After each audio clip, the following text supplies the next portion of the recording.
তরকারির ঝোল ফেলেছো কেমন করে? তোমাকে নিয়ে তো চিল্লাচিল্লি করা দরকার। পরিবেশ সার্টিফিকেট তো লাগবে তোমার। পরিবেশ দূষণ বোঝো? পরিবেশ দূষণ এরকম বিচ্ছিরি হেসো না।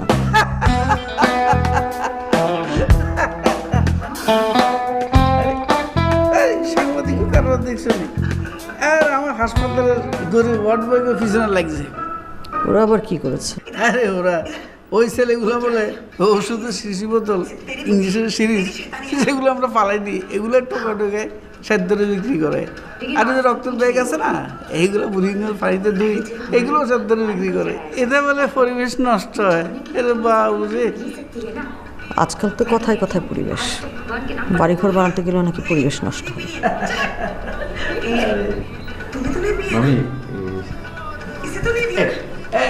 আহা তুই যা কবার কমিয়ে না, কথা কিন্তু অসুবিধে।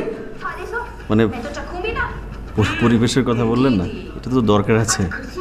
কারণ ভূমিকম্প যদি হয় ঢাকা শহর কিন্তু শেষ। ছাই হবে না না, শুধু ছাই হবে না, তা একদম ধুলোর সঙ্গে মিশে যাবে। কে বলেছে তোকে? তুই সব জানিস না? তুই ভূমিকম্প বিশেষজ্ঞ। না না, এটা আমার কথা না, বিশেষজ্ঞদের কথা। কোন দেশের বিশেষজ্ঞ বলেছে? বাংলাদেশের বিশেষজ্ঞদের কথা। বাংলাদেশের বিশেষজ্ঞ? মাশাআল্লাহ, ফালতু কথা কর। আর ঢাকায় ভূমিকম্প হলে কিছুই তো না। মামা কি বলো তুমি? ভূমিকম্প হলে ঢাকা শহরের সব বাড়িঘর কিন্তু একদম ধসে পড়বে। আর দোষী পড়বে গুণা নাই। একটা বিল্ডিং তো আরেকটা বিল্ডিং লাগে বানাইছে, জায়গা আছে না, পড়বে তো জায়গা নাই। ওই যে কি একটা স্কেল আছে না, হ্যাঁ রিক্টার স্কেল। আর এটা যে মাইপো স্কেলটা ঢুকাইবো কোনটা সিবাদি, তুই বিল্ডিং এর মাঝে তো জায়গাও নাই।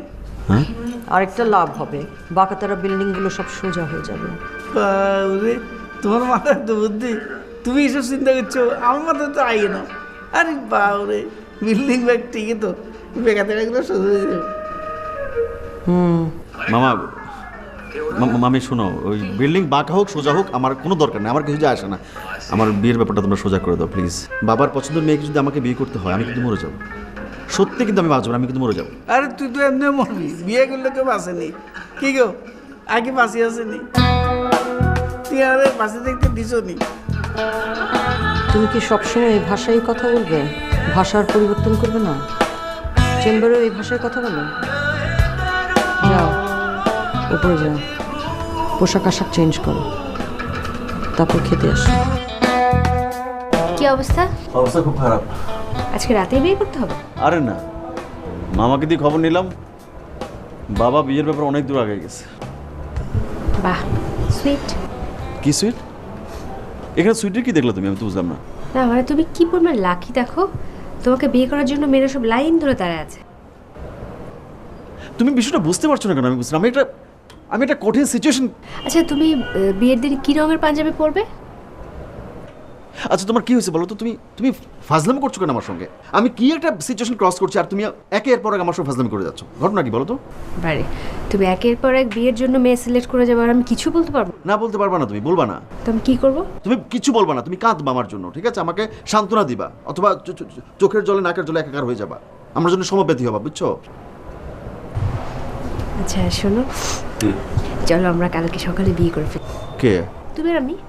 কেন তুমি বুঝতে পারো না? বাবা মাকে না জানে আমি তোমাকে বিয়ে করতে পারবো না, আমি কাউকে বিয়ে করতে পারবো না।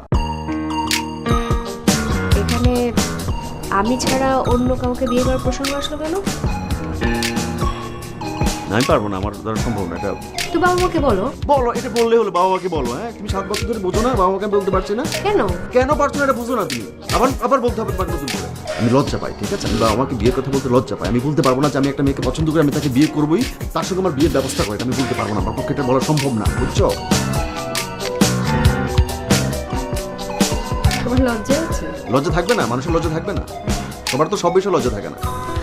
লজ্জা করতে চুবে নাকি যান আমি ঘুমাই।